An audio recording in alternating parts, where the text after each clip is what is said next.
पहचान बनाना है तो मेरे दोस्त समुंदर की तरह बनाओ, ऊपर से शांत रहो लेकिन अंदर से तूफान मचाओ। तो हेलो गाइस, आप सब अच्छे होंगे। आपका स्वागत है आपके YouTube channel Aditya ji centre में। मैं हूं आदित्य कुमार, आपका स्वागत करता हूं।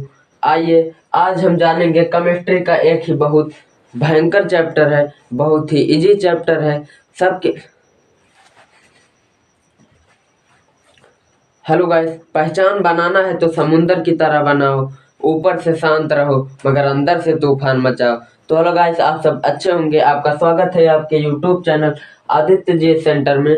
मैं हूं आदित्य कुमार और आज हम लाए हैं आपके लिए केमिस्ट्री का एक ही बहुत बेसिक क्लास, जिसमें हम लोग पदार्थ के बारे में जानेंगे। पदार्थ की कितनी अवस्थाएं होती हैं, वो कितने टाइप की होती हैं, उनके जनक कौन है और वह कैसी होती हैं। ठीक है, पदार्थ की कितनी अवस्थाएं, पदार्थ की 5 गो अवस्थाएं होती हैं।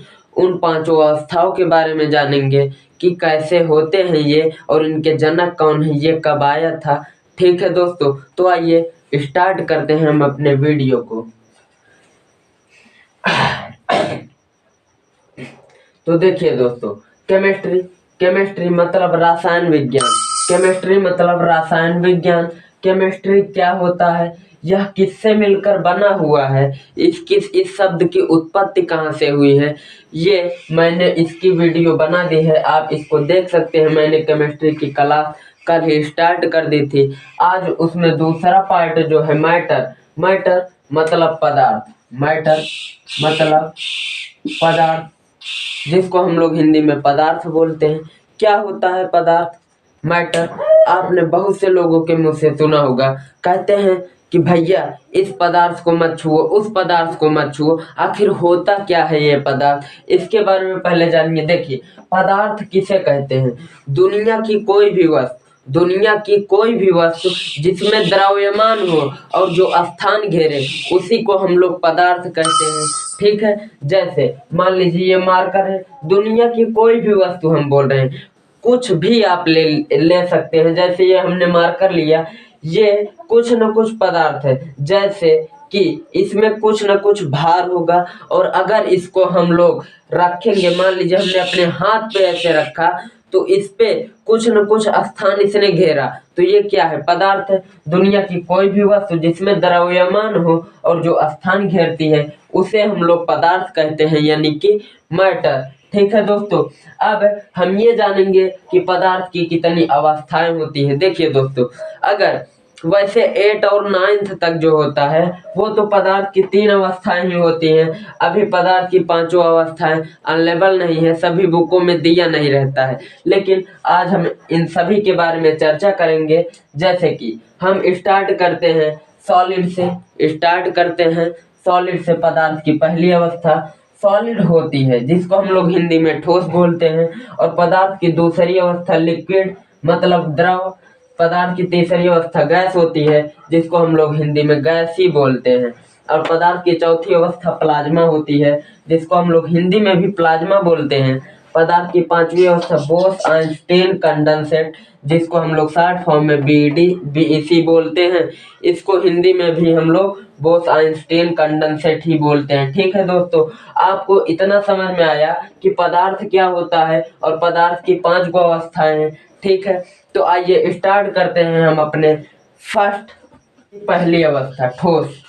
तो पहले हमको ये जानना होगा कि ठोस कहते किसे हैं, ये ठोस है क्या चीज।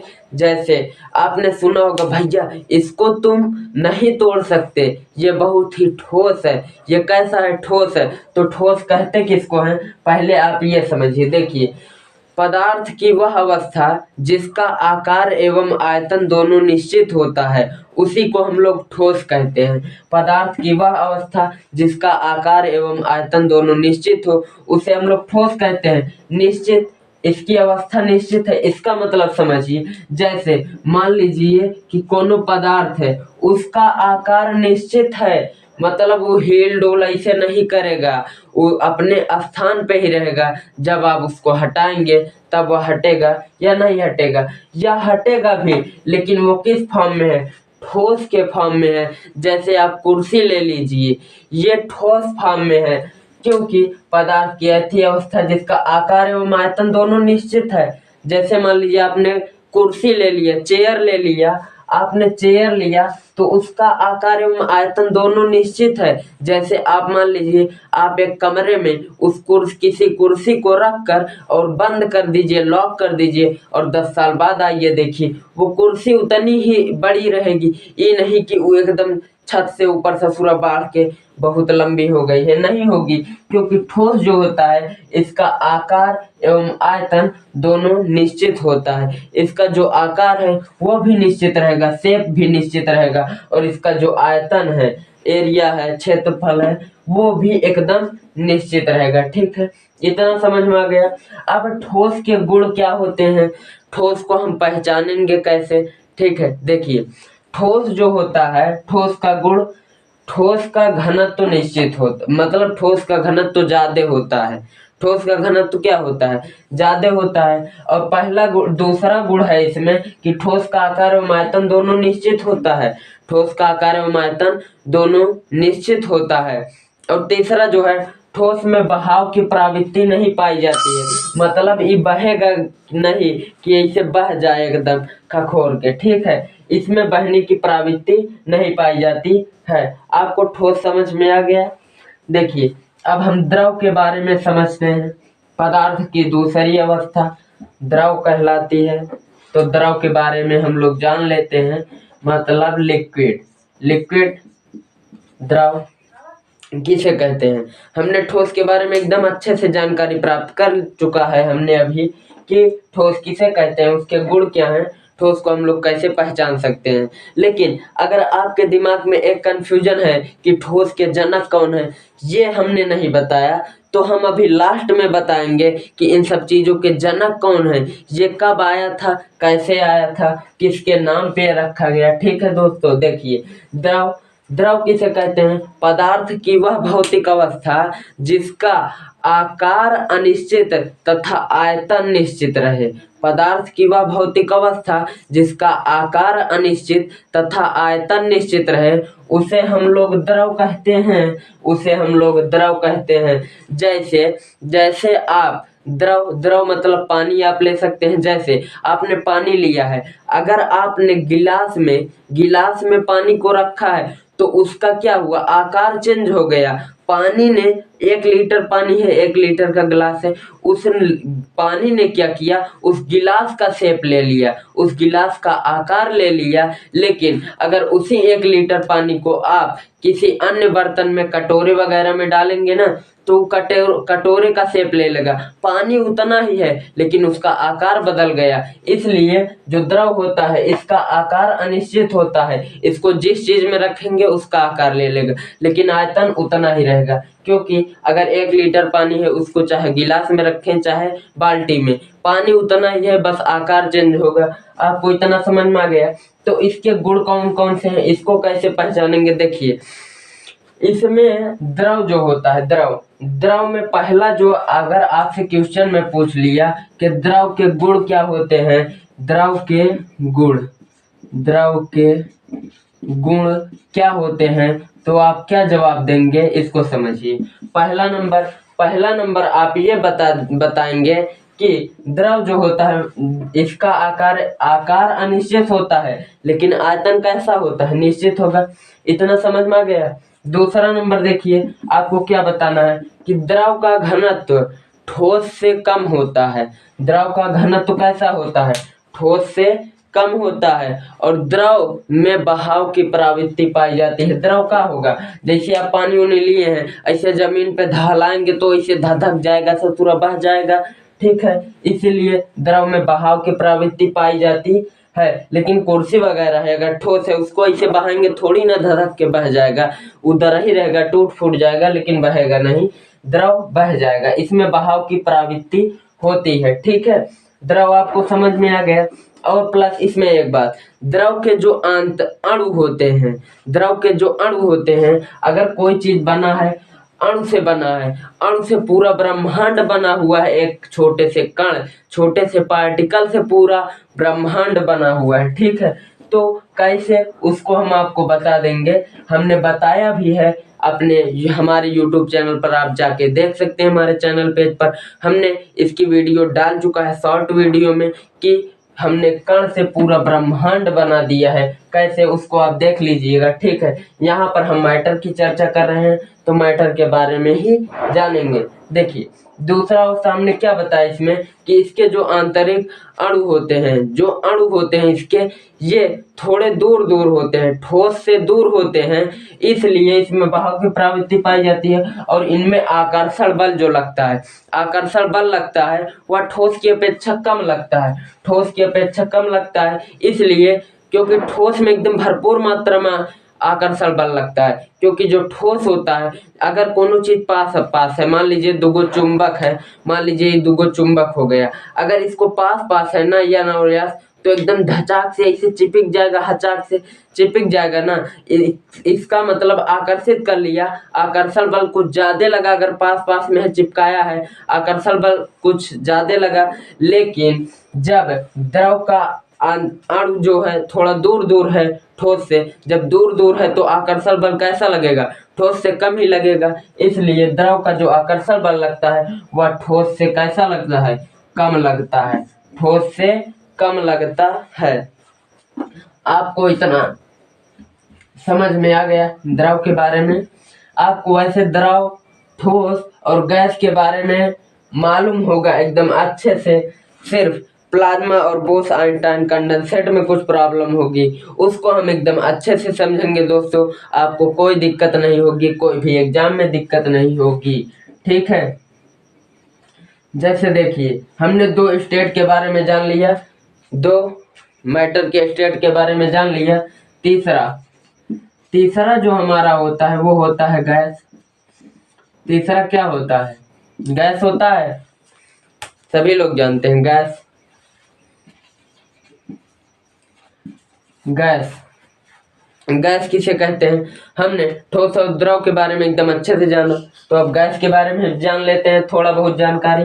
देखिए गैस किसे कहते हैं, पदार्थ की वह अवस्था जिसका आकार एवं आयतन दोनों कैसा होता है, अनिश्चित होता है, उसे ही हम लोग गैस कहते हैं। मतलब एक न आकार में निश्चित रही न आयतन में। जैसे गैस है, आप घर में यूज करते हैं खाना पकाने के लिए, एलपीजी गैस यूज करते हैं। अब तो बहुत से गैस आ गए हैं, जैसे ससुर आता है इंडियन, एचपी, हिंदुस्तान, बहुत वगैरह वगैरह नाम से आते हैं ससुरे।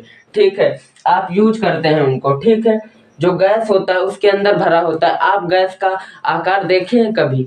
अरे वो तो जो देखे सिलेंडर का लोहवा देखे है ना, पतीलवा ऊपर रखा, थोड़ी ना अंदरवा का गैसवा देखे हैं किस आकार का होता है, नहीं ना देखे हैं। तो गैस का ना कोनो आकार होता है और ना कोनो आयतन। अगर आप गैस को मापेंगे, माप सकते हैं, सिर्फ अगर पतीलवा के अंदर भरा है तो किलो में मापिएगा, बाकी वैसे माप नहीं पाएंगे कि गैस कितना है। ठीक है, इसका आकार कोई नहीं है, आयतन कोई नहीं, मतलब ही का है, आकार से भी और आयतन से भी अनिश्चित होता है। कैसा होता है, अनिश्चित। ठीक है, गैस में कुछ नहीं होता, इसमें अंतर आणविक स्थान बहुत ज्यादा पाया जाता है, इनमें आकर्षण बल लगता उगता नहीं है, ये एक दूसरे को आकर्षित नहीं करते, दूर भागते हैं।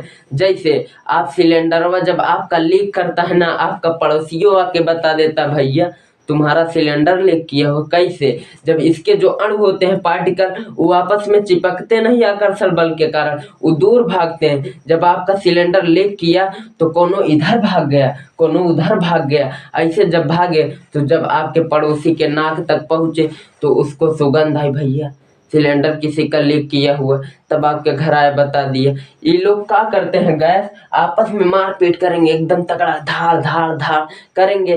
तो जब आपस में मार धाड़ करेंगे, जो जिधर से जगह पाया उधर से निकल लिया, निकल के भागा, जिसके नाक के पास पहुंचा उसने सूंघा, बताया कि गैस लीक हुआ है आपके घर से, ऐसा वैसा। ठीक है, आपको इतना समझ में आया कि गैस का आकार एवं आयतन निश्चित नहीं, अनिश्चित होता है, और इसमें आकर्षण बल ना के बराबर पाया जाता है, मतलब पाया ही नहीं जाता। ठीक है, आपको इतना समझ में आ गया।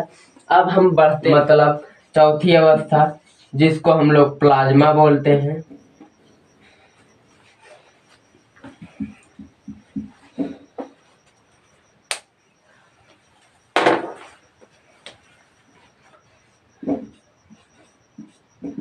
देखिए प्लाज्मा, प्लाज्मा के बारे में समझिए पहले।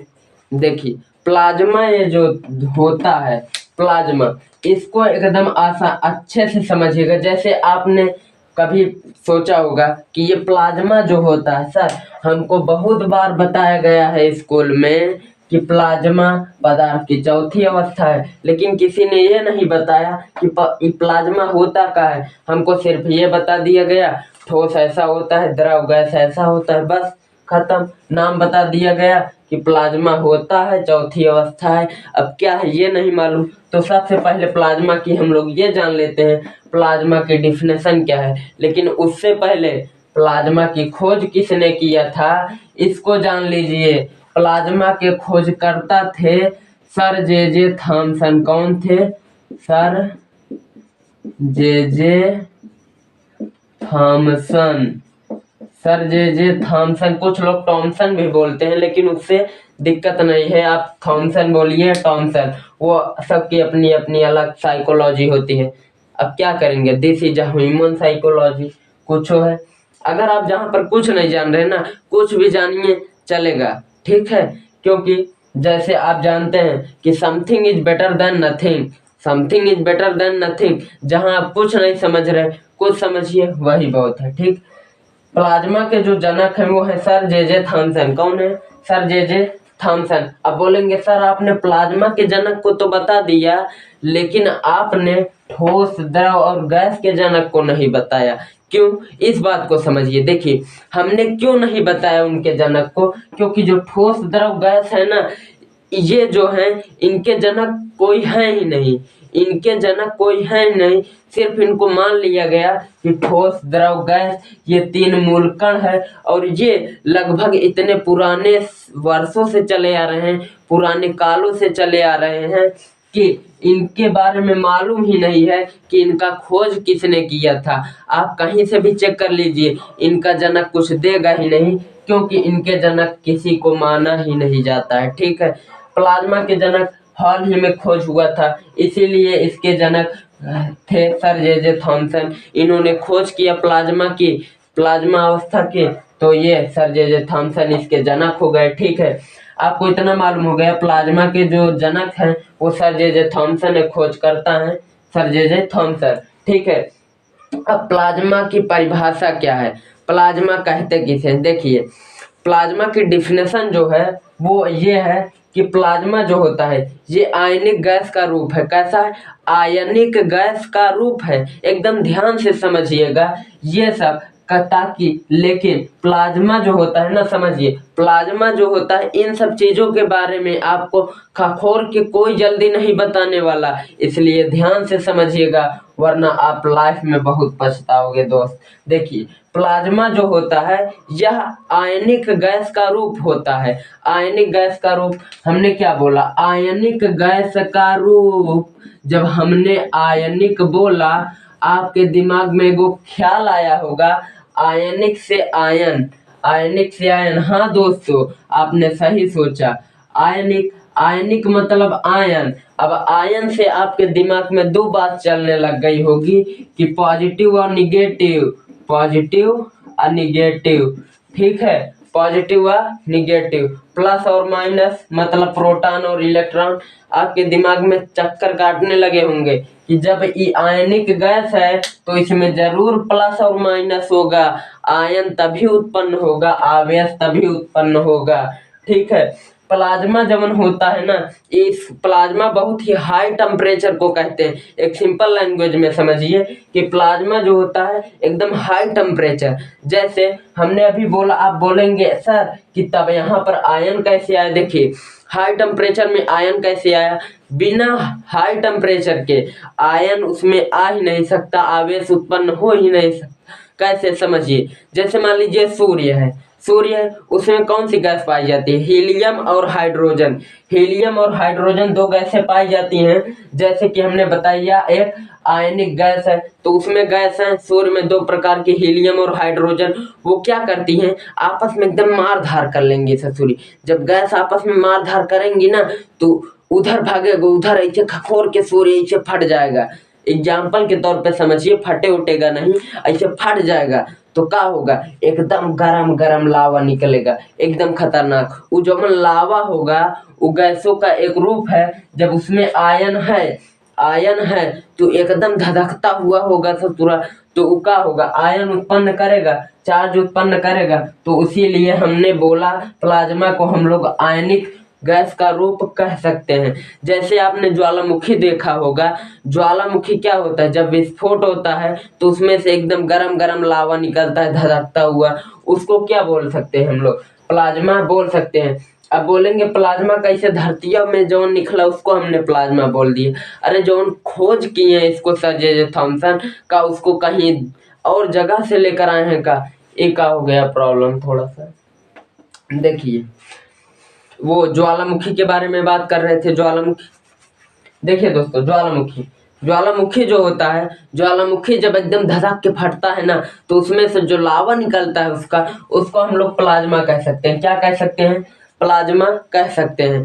क्योंकि देखिए वो इतना धधकता रहता है कि उसी से आयन उत्पन्न होता है। बोलेंगे उसमें से कैसे उत्पन्न होगा, तो उस बात को समझिए। देखिए जो हमारे घर में बिजली आई है, जिससे आप हमको देख पा रहे हैं, जिस लाइट हमने जो लाइट फोकस मारा हुआ है अपने ऊपर, जिसके कारण आप हमको देख पा रहे हैं, आप अपने घर में जलाए होंगे लाइट, ठीक है।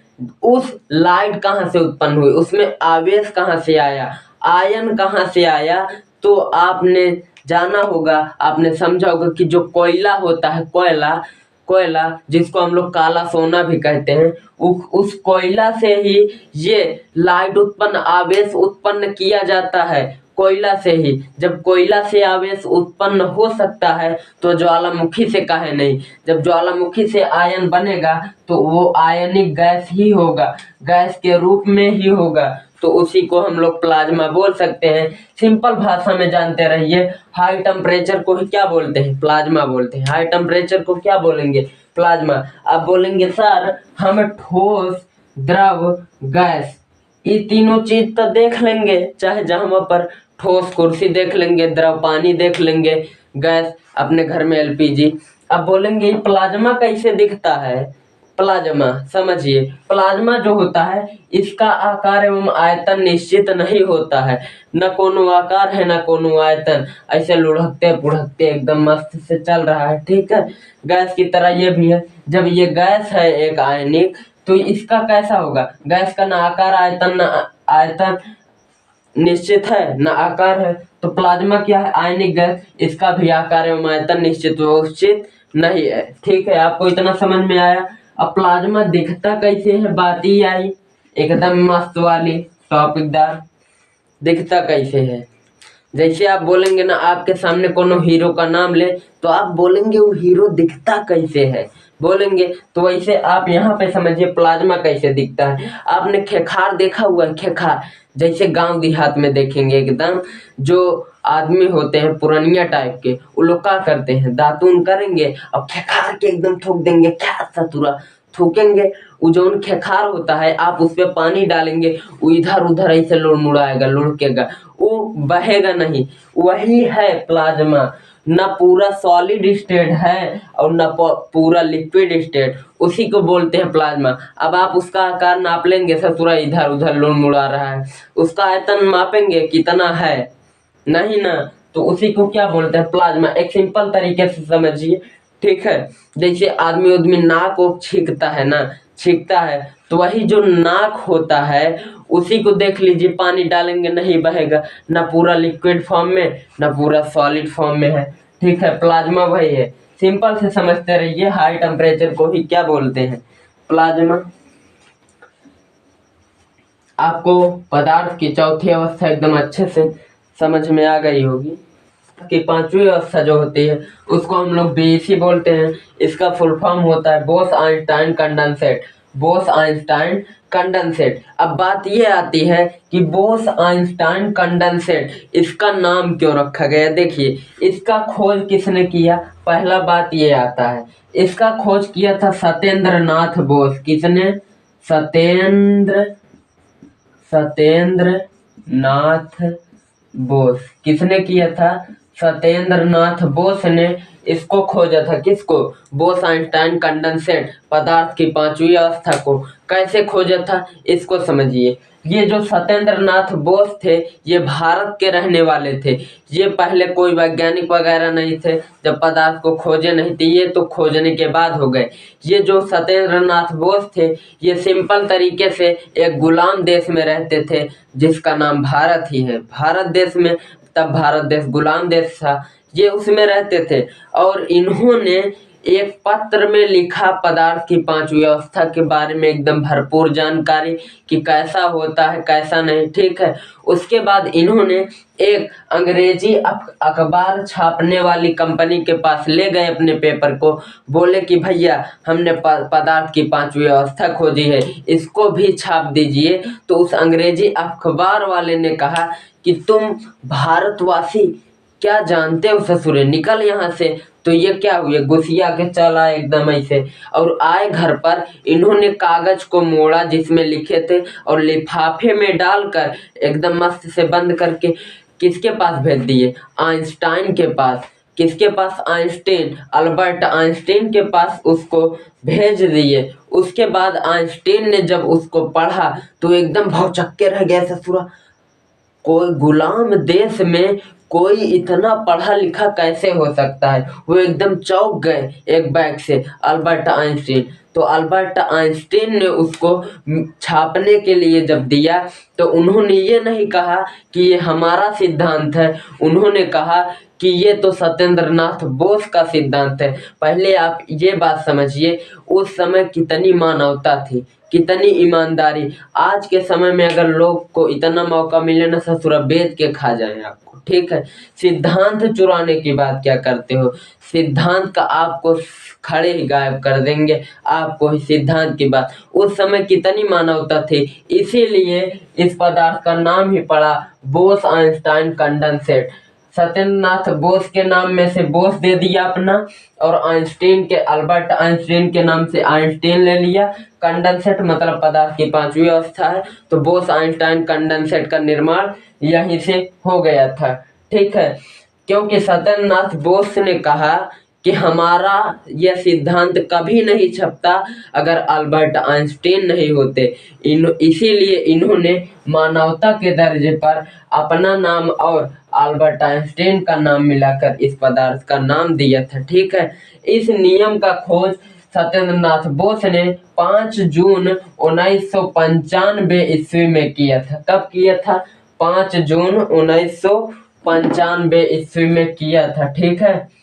5 जून 1995 ईस्वी में। अब बात ये आती है कि बोस-आइंस्टाइन कंडेंसेट हमने जान लिया, खोज किसने किया, कब किया, कैसे किया और किस सन में किया, ठीक है। अब बोस-आइंस्टाइन कंडेंसेट होता क्या है इसके बारे में समझिए। देखिए ये बोस-आइंस्टाइन कंडेंसेट जो है यह कम घनत्व पर बोसान की एक गैस होती है। यह क्या है? कम घनत्व पर बोसान की एक गैस होती है, इसे कम ताप पर ठंडा किया जाता है। यह जो है बोस-आइंस्टाइन कंडेंसेट, इसको क्या किया जाता है? कम ताप पर मतलब कम टेम्परेचर पर ठंडा किया जाता है। क्योंकि सत्येंद्र नाथ बोस ने इसका जब खोज कर रहे थे तो क्या किए थे इन्होंने? कम घनत्व वाली गैस ली, उसके बाद उसको एकदम स्लो टेम्परेचर पर, कम टेम्परेचर पर जब गर्म किया तो उनको चारों अवस्थाओं से पदार्थ के अलग दिखा, तो इसीलिए इसको पदार्थ की पांचवी अवस्था बना दी। अगर आप किसी भी गैस को कम टेम्परेचर पर ठंडा करेंगे तो आपको पदार्थ की पांचवी अवस्था मिल जाएगी, मतलब बोस-आइंस्टाइन कंडेंसेट मिल जाएगी कम घनत्व वाली गैस को कम टेम्परेचर पर ठंडा करने पर। तो ठीक है दोस्तों, आपको इतना समझ में आ गया होगा पदार्थ के पांचों अवस्था के बारे में। तो मेरा जाते जाते आप सबसे एक निवेदन है कि वीडियो को लाइक कीजिए और चैनल को सब्सक्राइब जरूर कीजिए ताकि मैं जो भी वीडियो डालूं आपके पास नोटिफिकेशन सबसे पहले पहुंचे। तो दोस्तों अब मिलते हैं नेक्स्ट वीडियो में। जय हिंद।